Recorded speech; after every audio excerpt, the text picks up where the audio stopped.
Y'all welcome to a very, very special edition of the Coach Tyler Vann Show with Coach Tyler Vann. Also joining us from WQSB Radio is Phil Harris down here. Now, he's the ugly guy in case anybody's looking for him. Phil will be the ugly one in the bottom. I'm, of course, your host, the good-looking guy up top. And over to the right, Howie Chaney here every week. Coach, it would be remiss if we just doesn't open up the mic and just let you have some words here about Friday night and what a special night it was for the program. Oh, yeah, it was huge. Friday night, Madison Academy has been a really good football team for a long time. They'll continue to be a really good football program. They were young. They're going to be really good next year again. Our guys, I was really proud of the way our guys came and fought in the game. Everything didn't go our way by any means. Madison Academy made a lot of plays, but we was able to bounce back and make some plays in the second half that got us back in the football game. And I was really proud again of something that I've talked about every week is our guys face a lot of adversity every day. Every week something new is coming up. Somebody else is injured, and we've had legit injuries. It ain't been people just hurt or banged up. It's been one thing after another, and then to see them be able to fight through all that, and then in a game like Friday night against a really good program, be able to fight back and find a way to win a football game I love seeing our kids be able to do that. So it's very exciting for me as a football coach to see our kids get rewarded for the work that they put into it. So I was really proud of them. Coach, before we go to Phil and then Howie, in watching a little bit of the film, 4 yards to Madison Academy in the third quarter. That was a momentum changer and a game changer. How great that defense, even though they gave up 45 in the game, in the third quarter, they kind of gave you some footing to get established to make this run. That's correct. We made some adjustments at halftime. We decided we was going to come after them a little bit more and play a little bit more man coverage and make them make plays. And if we was going to make plays, we was going to have to live with it, but we needed to put an extra guy in the box and bring a little pressure. It worked. Our guys got after it. We made tackles. We missed a lot of tackles in the first half, but our guys was able to make tackles in the second half. And then our offense was really able to continue to do what we were doing in the first half, just kind of cut down on the turnover or two and make the plays that we needed to make down the field. So defense was definitely a priority. Gave up 35 in the first half and gave up 10 in the second half, including overtime. So really proud of that group. If they weren't done what they did in the second half, we wouldn't be sitting here talking about a quarterfinal for sure. All right, I'm going to turn it over to WQSB scoreboard host. We hear Jeff and Phil every Friday night on your local radio. Phil and I have been doing games for a long time together. Glad to have you, Phil, and glad we could bring you in on this special night to talk to Coach Vann. Yeah, well, I appreciate it. And first off, Coach Vann, congratulations to you. This is one of those runs you've had this year. It don't matter how many years you coach, you may not ever get this opportunity again. So I'm sure you cherish the moment, and an opportunity to get to the semifinals is just wonderful right now for this football program. I agree. It's something I actually talked to a guy called me today. Rick Cleveland, I think, Coach Cleveland, called today. Want to talk for a second and just congratulate me. And I've never heard of him or heard from him before. And he called and said, "Make sure I coached for 40 years. Make sure you cherish every moment that you're in this situation because you don't want it to go by you." He said it, at all the years he remembers the times that he was deep in the playoffs, and that kind of stuck with me throughout the day. Like, I'm always looking ahead, trying to figure out what we got to do to win the football game. But also, I need to be where I'm at and enjoy every day that we're out there on the practice field. And I do enjoy it. Our kids enjoy it. And we're trying to get better and try to win a football game. Well, I'll tell you, this is what I told, when Fort Valley Head played last week. I told Coach Hammond, I said, tell the kids to enjoy the moment, cherish it, because you'll remember this game for the rest of your life. And that's the way it's going to be for the Sylvania Rams Friday night also. That's right. Yeah, you get a chance to play in the third round this week. It's a big game. It's a huge game. It's on a huge stage. There's we expect a lot of people to be in attendance. But at the end of the day, it don't get too high. We got to be sure that we understand it's a 4-quarter game. Enjoy the game. Enjoy the atmosphere. Play hard. But it's football. We still got to go out there. We got to play hard and do everything the correct way and get lined up. But our guys are bought into it, and I think they're ready to go. Well, Coach, I'm sure. Well, I don't get to talk to you much on a personal level, and this is probably questions you've been asked a billion times. Are you a structured coach? Do you like routine? Do you like structure? Yes, yeah, love it. Yeah, okay. I don't like freewheeling, and I like to know times and everything kind of to a T every week. Don't like to change. Period. I wish practice schedules don't change too much from week to week. I may change a period here or there, but we're to a T as I can be. I like structure for sure. Well, are you superstitious? Yes, probably a little bit more than I should be. My wife gets mad at me for being superstitious, but I am a little superstitious. I try to do things the same way. And when we lose, I shave. When we, I'm one of them. So Hey, there's nothing wrong with that. That's for sure. Well, tell me this: when did you know you wanted to coach football? probably when I played for Coach Gilbert in high school. I learned a lot from Coach Gilbert. He made a huge difference on my life and had a huge influence on my life. And I always thought, like, if someone can have an influence like he's had on my life, just as coaching, being my coach, and that's what I want to do with mine is have a difference. And I love the game of football. I love coaching. Ever since I got into it, it was definitely the correct decision because I love what I do. I don't ever dread getting up going to work ever. I don't drag coaching. I don't drag going in the weight room. I hear people complain about their job. I love mine. So I love what I do. And it's something I think that I started wanting to do. And I know what I wanted to be when I was in high school. Well, Coach, besides Coach Gilbert, what other coaches have influenced you over the years? And I'm sure some of them maybe even be your opponents, because you went against some good ones. The two Pruitt guys and Coach Benefield. There's some good ones out there to kind of model things after, and I'm sure you learn a lot from those guys. Yeah, I've learned a lot from a lot of guys, and some good advice I got from actually Coach Monroe, and I coached for Coach Monroe at North Sand. That's actually where I started out at. And he told me, he said, always learn where you're at, because I was a young coach and I was just getting into it, and I was a position coach, and he told me always learn what to do or what not to do. You can learn what you like to do, learn what to do, also take notes on what you think's not good, what not to do, because everybody's different. Everybody's going to do things a different way in a certain way, and you may not like that. Well, take notes on it and don't do it when you get a job one day.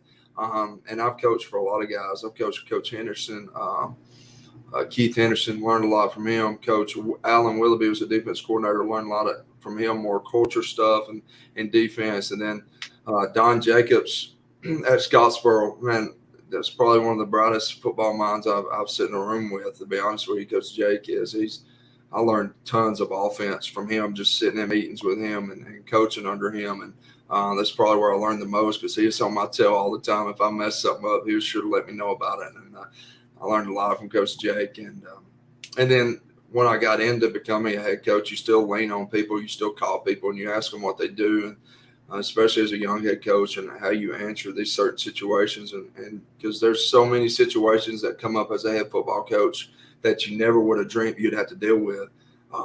When you were a position coach, it's kind of things you never heard of.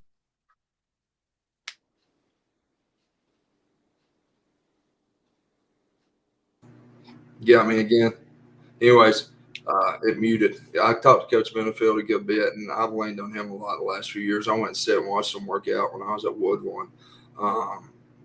Just talking to Coach Benefield, he's one of the best in the business. Just talking to him and listening to his culture and how he runs a weight room and how he mentors the players is something that I look up to him. That's somebody I want to win a lot of football games, and I'm a competitive person. I want to be better than him, and I got a long ways to go to prove that. And he's a really good football coach, but I look up to him, and he's done a really great job on a lot of games. And it's something that if I know somebody like that's won a lot of games, you're crazy not to talk to him and pick his brain and ask questions. It's hard. Sometimes you'll ask a question, he'll kind of scoot around the answer, not to tell you exactly how he does something to me sometimes, I do lean on a lot of coaches, and I've coached for some really good coaches and been around a lot of great coaches, and it's really helped me. And even playing in college, for Bill Clark. It was somebody. I played for Coach Grouse as well, but Coach Clark at Jacksonville State, just being in the locker room and seeing when he walks in the room and how he built, how the culture changed from the time he got there and turned it into a winning program. He won at Jacksonville State for the years he was there. Like, it didn't just happen, and Coach Clark made it happen, and how he created a culture. Like, I like that. I like Coach Clark and how he done things. I try to do it myself, but I learned from a lot of guys, and just hearing Coach Monroe say that when I was a young coach has really helped me as well, learn what to do, and sometimes you may be learning what not to do. Well, Coach, so far you're on the right path. I'll turn it over to you, Howie. Coach, let's go back to go ahead, Randy. I was going to tell you, Phil, he's so superstitious that we lost our guest privilege at one time this year because he had too many with kids appearing on the show, and Coach just pulled them from us. But they all got better. Every time one of them get on the show, they end up hurt.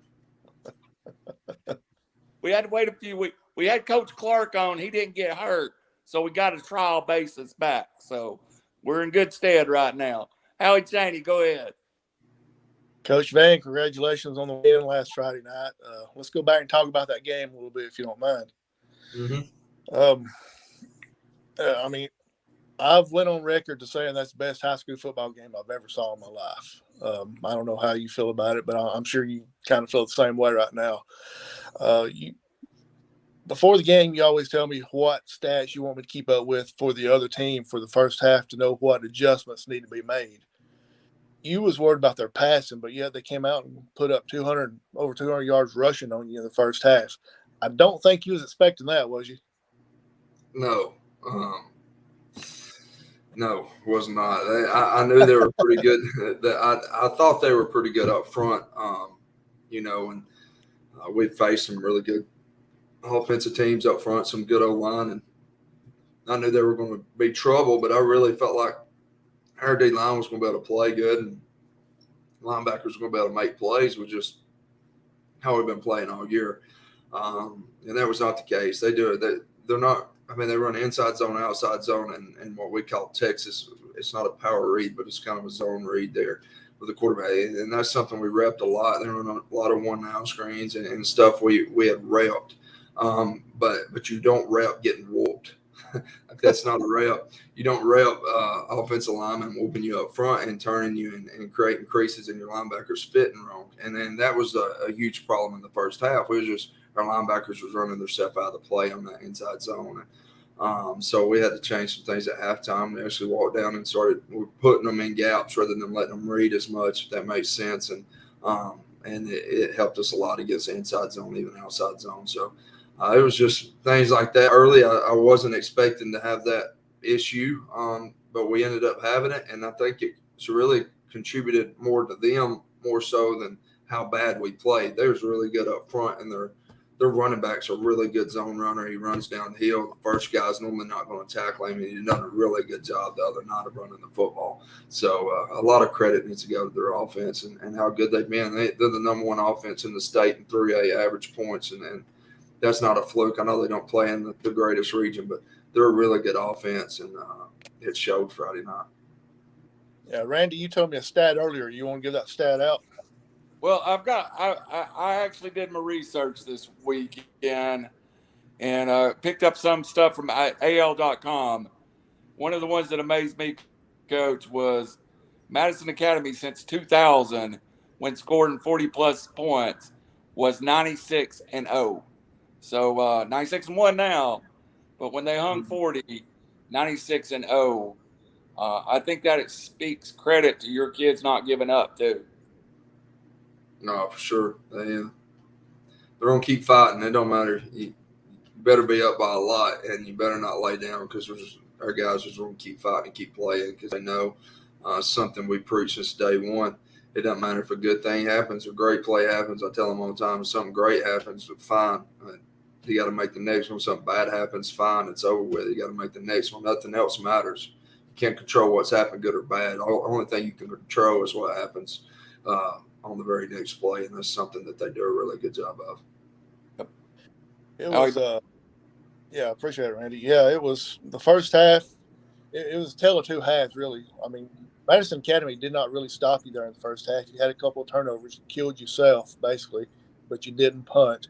But then after halftime, you were down 14 and came out and kicked to them, and your defense just showed up and put a stop to them.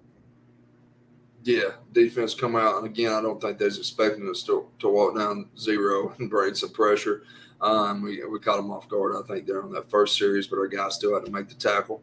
And then we was able to get the ball back, drive down, and score. And then the second time we kicked it, I knew they were going to make some adjustments. We get them to 3rd and 8, 3rd and 9. They throw a screen out to the side, and if you're in man coverage, if you're in cover 0 and you're getting after them, you don't have to make one-on-one tackles. And they throw it to the running back out of the backfield, and it's one-on-one with our linebacker and one of their best players, and he's able to make a tackle there with nobody else left to make the tackle. So it's plays like that make the game, that change the game. It's making one-on-one tackles and making big plays like that. And 21 was able to make it for us, and was huge there on the second drive as well to get us the ball back to tie it.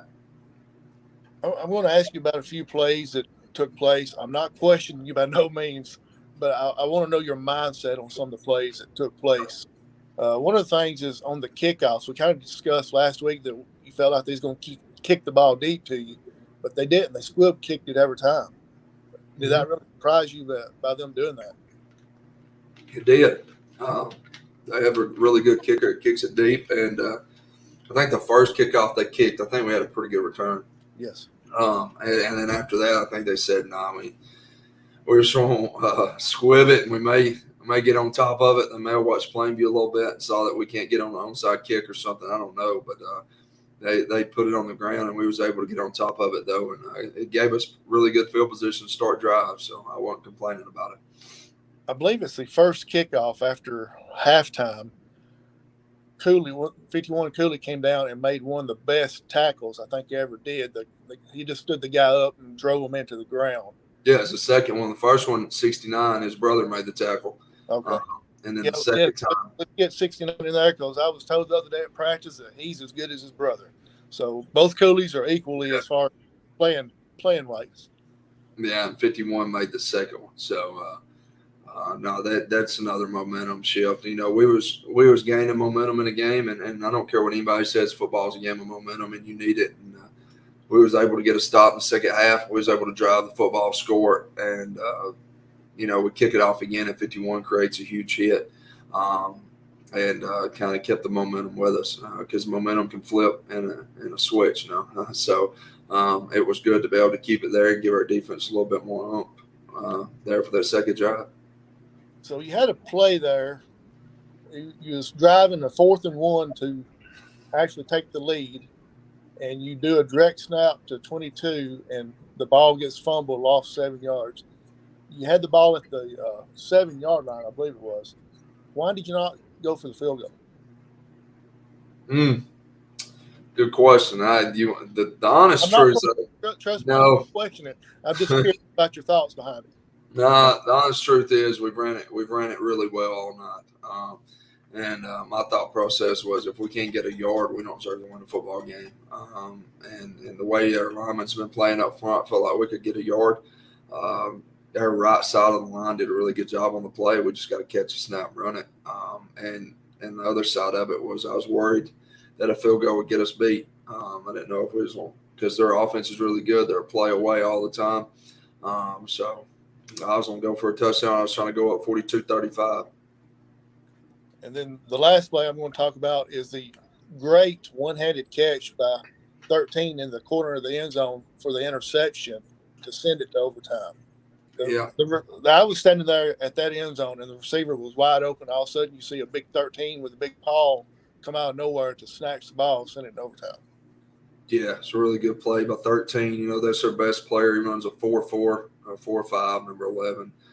He plays slot, outside receiver everywhere for him, and he's one of their number one targets. And we knew that going in. We was playing sink, and they ran a smash concept. It was an 8-yard out. Wasn't really a true smash. It was kind of deeper than that, but they ran an out, and our corner bid on the out, which he was supposed to take, and then their safety was one-on-one on the corner. And they got the matchup I think they wanted. The ball was slightly underthrown, and 13 was able to go up and make a play. So really huge play to send that game in overtime. Well, I lied to you. I do have one more. The first play of overtime, 15 came around the end wide open, wasn't touched, like he shot out of a cannon, and just nailed the quarterback for a 5-yard loss. That set the momentum in overtime, I felt like. It was huge. I gave us quads empty actually on that play, and we was bringing it away from quads, and that tackling guard over there, they had to slide the opposite direction. It was actually in a very good call, and kind of luck. It was a good call against what they had called. It was one of them that sometimes you're just in a good play and the other team's in a bad one. That's just how football works sometimes. And 15 was able to come off the edge, and the quarterback never saw him. I was really shocked he was able to hold on to the football, to be honest with you. I was hoping the ball was going to pop out and we was going to jump on it. But nonetheless, we got the sack, was able to get a stop there and force a field goal. I got one more question, and I'll turn it over to the other guys. So I could ask a question about, like I said, this is one of the best games I ever saw, high school-wise. It was – I don't want to talk about the officials, but it seems like we do every week. But it was on the extra point. They called tripping, which I don't know why they did. But anyway, called the tripping. You got backed up, and Connor stepped up out there and kicked a 30-something yard extra point like it was like his professional on Sundays. To me, that was the play of the regulation time to be able to go to the overtime. Yeah, it was huge by Andretti. Yeah, they got the call correct, actually. Our wingback's foot was in the air. Why? I don't know. It was something that is beyond me, something we don't do, something we don't teach, and something that he did there that I don't quite understand. He did it twice. A ref warned him the first time, and just so happened that he called it the second time because he didn't fix it. And so I wish I'd have known that he was warned because it would have been fixed. I wish I'd have seen it on the iPad. I didn't see it. Don't understand why he did it. I ain't going to say his name. He knows, though, who it is. But I promise you we got that fixed. Hey, guys, Randy, Phil, y'all take it away, or I keep on talking, man. I want to make a comment on something, Coach. All right, schedule you've played. No doubt it's been a good one. And proof is in the pudding because you see Piedmont still playing, Geraldine still playing, Fife still playing, Pisgah still playing. Fayette County was no slouch. You made the comment that Madison Academy maybe's region wasn't quite as strong. Now, you probably didn't win the warm-ups when the game started. They were probably very athletic. But what part does the mental aspect of football mean in this type of game? Huge, I think. We've played some really physical football teams. Not saying they hadn't. I ain't taking a shot at anybody they played. I think we're very prepared for the moment, very prepared for the football team we was playing because, we played 5 week 10. A lot of people was really happy that I scheduled that, I don't think. But it's huge for us to play an opponent like that late in the year. They're physical. If you can get out healthy, you don't learn from it. You don't get better. And we don't have a chance to win the football game, in my opinion. We don't go out there and play 5 to make it a close game. We go out there to try to win the football game, and we had opportunities to have a chance. We just didn't make plays. And they're a physical football team, and they made us better that night, Friday night. And hopefully we made them better. But playing the schedule we did, I think our guys understand. Like, we played Fayette County, who's, like you said, is another defense that played really hard up front. Westbrook, I mean, they didn't make the playoffs in our region, but Westbrook defensive line-wise and deep front-wise they were pretty stinking good. So we played some really good teams up front, and it's helped us along the way and really prepared us mentally and physically for what was to happen, last week and what's going to happen in the future. But I do think that does play a role in the game. Bill, you almost read my question. I wanted to ask you, and then we'll go back to Tyler. But Coach Vann, is this region the best 3A region in the state? Phil, I'm not asking you to comment, Coach. That's a little too biased. But, Phil, you cover the whole state. It's got to be either the best or the second best region in the state in 3A. Well, the biggest thing is you got one of the best programs in the state in being Piedmont. And so anybody that plays Piedmont's going to get better. And, they have proven it time in and time out. 3 or 4 teams a lot of times will win out of this region. And now you look in the quarterfinals right now, and 3 of the 4 teams are in the quarterfinals. So the proof is there. The region is probably the most competitive anywhere in the state. Coach, you agree with? We talked about your region, Sure. and it wasn't necessarily the one you thought you were going to be in, but it's kind of a blessing in disguise. So, Yeah, for sure. I think it's one of the best, especially in the North, in 3A North. I think it's the best, obviously, because we got 3 out of the 4 in it, and so it's tough.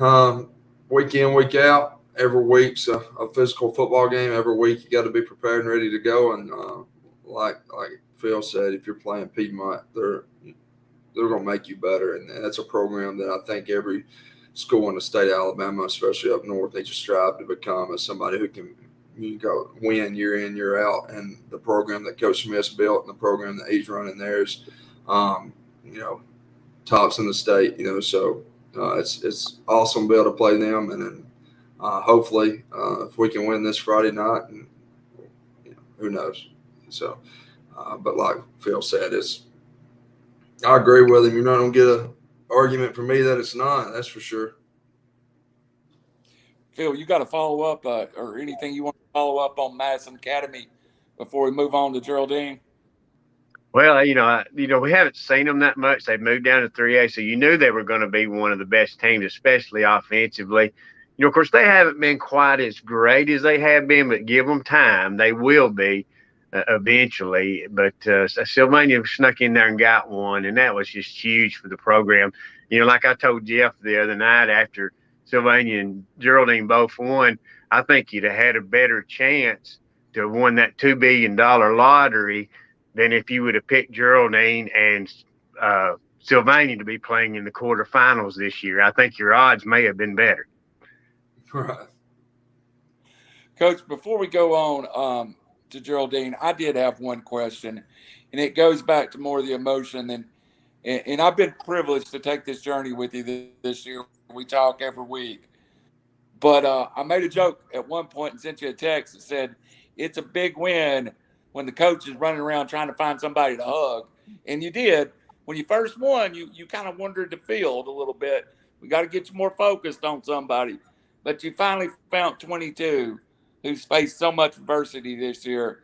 And just that moment we saw on video, that was a special moment for him and you, and a long journey for 22 this year. Yeah. He's been through a lot. I don't think many people know his story much, but he's been through a lot, faced a lot of adversity, lost a lot of weight, was sick. In August, got down to 163. As a kid that's normally weighing 198, he's down to 163 before the season starts. Going through fall camp sick, never misses a day, never misses a rep. I had to hold him out if he's going to miss. And then slowly he's able to gain his weight back, start running the ball better and better each week. There was a time we only had to play him. We could only play him one way. He continued to get better, and now he's playing both ways and doing a really good job. And, he's faced a lot, been through a lot. But you couldn't tell it if you went and talked to him right now. You couldn't tell what he's been through. The kid holds his head high. He works hard, and he goes to work every day. And there's going to be a college somewhere lucky to have him playing on their team next year. So, but I'm really proud of 22. I'm proud of all the seniors, man. We have 4 seniors this year, 4 guys that's helped lead this program, and I'm extremely proud of all 4 of them. And hopefully we can keep this thing going, because I tell them every week. I've told them this the last 2 weeks, about to be 3 weeks, but I don't want it to end. I don't want to see them 4 guys go. That's the same thing I told the seniors last year. I love them. I never want to see a senior leave, and I don't want this ride to end for sure either. So I'm really proud of them, though, in the way they've been able to lead this year. And Coach, we've had the blessing of having them here and seeing that growth in them. And what a fine young men they are, and what a fine young group they are. And, we talked about your numbers being low, but those 4, you've always talked about them not being the most vocal for, but they certainly lead on the field in their actions. They do things the right way. There's sometimes, last year was rough. Year one's always kind of tough. There's a lot of teaching on how you want things done. and it's an everyday process. It's still an everyday process, but sometimes I don't have to harp on little things as much in certain groups and stuff because we got leaders that's doing things the right way there. They're already doing things the right way. They're already, telling each other about the little things and what needs to be done. So, and that's a credit to these seniors because they've been through it a year, and these juniors also. And so every group's got to teach them freshmen how it's done. But we're hard on them junior high too, so they better come up ready to go as freshmen. But really proud of them seniors. Howie, I got a couple more questions about Madison Academy. We'll all Coach Vann loses his voice and talk just a minute on Geraldine and what do you got to finish up on Madison, Howie? Yeah, a couple quick ones. Friday night when you was talking to Phil and Jeff on the radio, you said you had 4 turnovers. People contacted me, it's like, hey, he only had 2. It's 2 interceptions. I know the other 2. Would you explain the other 2 turnovers you're talking about? Okay, so we threw an interception. Then threw 2 interceptions, one to 11 on a slant. Then we threw a screen that got intercepted. Then we turned the ball over on 4th and 1, where we bobble a snap. It's a turnover on downs, nonetheless. And we turned it over twice on 4th down. It's a turnover in my opinion. When you turn the ball over on downs, it's you're turning it over to them. But and the biggest deal is why it's a turnover to me, especially on 4th and short like that. You're always one guy away. We was one guy away though that we had to catch a snap. We get a first down, and we have one down block to make. One down block, and he's hitting his head on the goalpost. Just one. There was in the look we knew they'd be in. It's just football. It's football. It's how it works. You got to win. You can get in a lot of great plays, but if you get whooped, that's people's in good plays against us sometimes. That's just how it is. But if you're in a good play to number 51 side, sometimes it don't turn out to be a very good play because Ashley's going to make a play. But that's football. But we missed the block. We turned it over on downs twice and threw 2 interceptions. Yeah, when they contact me, I'm like, you got to realize Coach Vann's got a different standard of turnovers. Yeah, we had 2 interceptions, but we also turned the ball over on 4th down, and to him, that is a turnover. Mm-hmm. Yeah, so I wanted you to kind of explain that tonight to let some of the people realize that, it is a little bit different on yours. And then one of them, the last thing I got on Madison Academy is right before overtime started, you come walking past me, and I always say something stupid to you. And I said, Coach, are you having fun? And a snarl look on your face, you said, no. You walked by me about 5 feet and turned around, came back just smiling bigger than, a possum eating corn or whatever. You was tickled to death to be in overtime and being able to coach that game right there. And, it cracked me up, to be honest, as far as you were so serious. You're like, no. And when you turn around, you couldn't hold the smile in, the excitement in that you was going into overtime in the playoffs. I couldn't tell you how proud I was of the guys to get it to that point because we were down 2 scores at halftime against the offense that it looked like we couldn't stop, period, at halftime. And I challenged them about what's your why? Why do you do this? Because this is why you've worked so hard. This opportunity is why you worked the way you worked since December last year. This is why you've done it. Like, if this is not one of the reasons why, you don't need to go to work when this thing's all over with. Because it needs to be a reason why. This is a huge opportunity, and you don't want to lose an opportunity because you can't get lined up right and you can't tackle. Like, don't lose an opportunity because of them 2 reasons. That's things we work on all the time, something we preach. Don't lose because of that. And they did a better job second half of getting lined up and tackling. And it showed, and I was really proud of them. And when we got it to overtime as a football team, I know I felt as a staff, I felt like, we kind of had the momentum because we had to come from behind. Even it was 42-35. We had to drive towards the end of the game. We made a play to score, and then we had an interception that put it into overtime that kind of sealed it into overtime. So we kind of had the momentum going into it, and I felt really good about our chances in overtime of just being able to run the football 10 yards and score because we've been able to control the line of scrimmage. We rushed for over 370 yards, so felt really good about getting 10 yards on 4 downs. It was just a matter if we was on a trip on an extra point or not. Well, you had a good night passing as well. It wasn't just solid Yeah, we threw the ball well. We threw for 124. Nine made some good plays. We missed some plays in the past game. We had 13 open a few times deep. But that's plays we need to make and plays I think he'll make in the future going forward. All right, Randy, let's move on to this week. Phil, after I give a few stats here, I'm going to let you open up on questioning for Geraldine, if you could. Of course, Phil is at the radio station. You get to talk to coaches from all the schools. Of course, Sylvania, Region 6 rival of Geraldine. Found it interesting. 67th meeting between these schools. Sylvania leads this all-time series 32-31 in 3 ties. About as close as you can get. Of course, these two teams have already played once on September the 16th, with the Rams taking the win 41-24. In a true playing a region team again for the second time. Big upset by Geraldine beating Mars Hill. Phil, take over with the question in there, if you could, please, sir. Well, Coach, of course, I think you beat them the first time. You can throw that out the window. That really means nothing now because it's two different teams. They had injuries. You had injuries. I know they're a lot healthier than they've been at any point during the season. They had two monster wins, two teams that I didn't think they could come close to beating, and somehow they found a way to beat them. So going into this game, it's just going to be who plays the best, turnovers. Of course, Coach Davis, outstanding coach. He says all the right things. This is going to be not only a great matchup coaching-wise, but team-wise also. Yes. He's got a really good football team, and he does a really good job over there at Geraldine.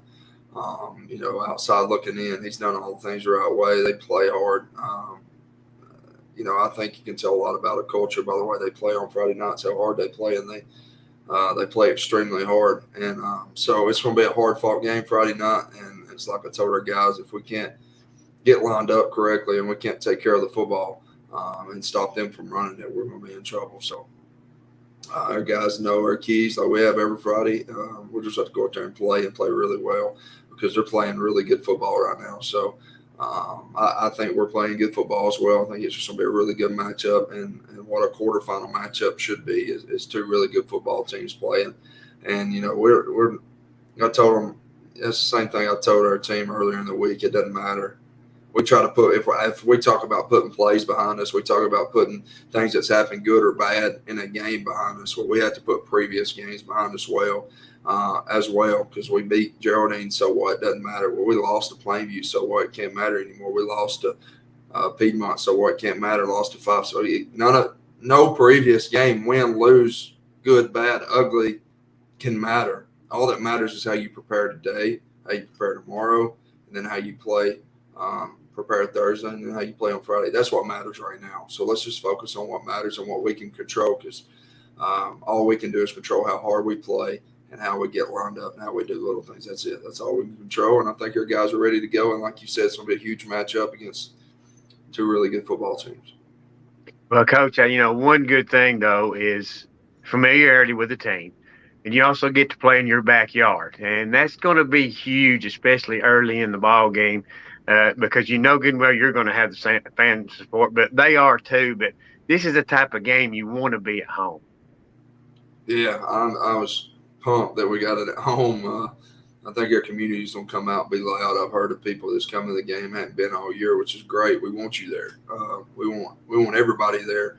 We want everybody in attendance that can be in attendance wearing green and supporting their guys because they deserve the support. And it's huge early in the game being at home. I think we get to, we hadn't traveled just real great this year. We traveled well the other night, played really good in the second half, but we hadn't played real great on the road this year. I haven't felt like I think our guys are homebodies, so to speak. They like going through the routine that we have at home. We have a huge weight room that when we start our stretching and stuff, nothing's new. We rotate in the field house. Everybody knows where they're going. I think that kind of being at home and getting that, just being familiar with everything and just rotating is good for us. So I think you'll maybe pray you'll have a little advantage, but when you step out there on the field on Friday nights, it don't matter. We got to play. Well, I hate it that I'm going to miss this one. I have to be in the studio, but I'll be keeping up with it. But, it's going to be a dandy football game. It's one great game for the community. And I'll turn it over to you guys. All right, Chaney. Follow up, and then we'll close it out and let Coach get home and get some rest. I think I got one more for him, but what do you have for Coach? For Phil, you can listen to us on 98.3 Wild Country. Me and John will be broadcasting Friday night. Found out this morning. John called and told me. So looking forward to that. And Coach Vann, let's remind all the fans that, it's state rules and all that. $10 to get in. Go Fan, I think is the name of it. Yes, sir. Yeah, Go Fan, get your tickets on there. No reserved seats. So if you have reserved seats during the regular season, that's out the door. Will it be like it was last home game? You're going to have the gates open where people can go put blankets down? No. First come, first serve then, huh? Yeah, gates will be closed. Yeah, because really that would be the same thing as reserving seats if you let people go put blankets down. It's the same exact thing. I've had conversations about that, but it's not fair to let people go put blankets down because that's the same as reserving seats. Yeah, we're told we're gonna keep it locked till game time. Ain't nobody or not game time obviously, but till the gates open. I don't know the time the gates will open, but it's gonna be posted on Facebook. Okay, because I know some schools will allow that. I didn't know if y'all still going to do that or not. You got 2 concession stands, one for the quarterback club, one for the band members. Go visit both of them. I think the band room's going to have some home cooking. So if you don't want a hot dog or hamburger, I think last home game they had some pinto beans and cornbread or something like that. So go see them. Are we missing anything else, Coach? I don't think so. Just be there. I know I'm not shocked the fat guy came up with food somehow in the middle of the 3rd round playoff. That would be me. Coach, congratulations. Best of luck come Friday night, and I will see you Friday night sometime. Hey, thank you. I appreciate y'all. Hey, Coach, we've had quite a journey, and I'm not ready for it to be over either, but through the last many, many weeks, you've talked about, preparation, practice like you play like you practice. What's this week been like through 2 days? Has it been a good – I can't think it ain't been a good practice last 2 days. Been pretty good at times. We always said that I got on a little bit in the last 2 days, but it's been just a normal week of practice for us. They've been locked in, getting their checks and stuff, so they're doing a good job. They can tell it's a bigger game, but I try to make it normal as possible. If they don't hear me screaming or doing something, they don't think something's weird. So they've done a really good job. I hated we had to go in the gym today. It was really wet outside. It rained all day, and I didn't want to get them. First off, injuries. Didn't want to have any injuries on a slick surface in week 13. If I had to worry about them being physical and have to do that much outside, we're in trouble. But I didn't want a chance to get them sick as well. We've had some sickness a little bit here and there, and so we went to the gym and got a lot done today actually. And they were locked in. They were mature about it. They did things the right way, and we actually had a pretty good day in the gym. But we get to go back out tomorrow, and we have to finish up the work week the right way. And have a good mental Thursday, and Hayes in the barn, time to roll. So. That's old Johnny Major saying you may win over a couple of Tennessee fans. Me and Coach Wilson knows that one. Not anybody else does. Coach, again, thank you so much for your time. Thank you for being willing to take this journey with us. Anything you want to close out with tonight to the community, to the fans, to the players?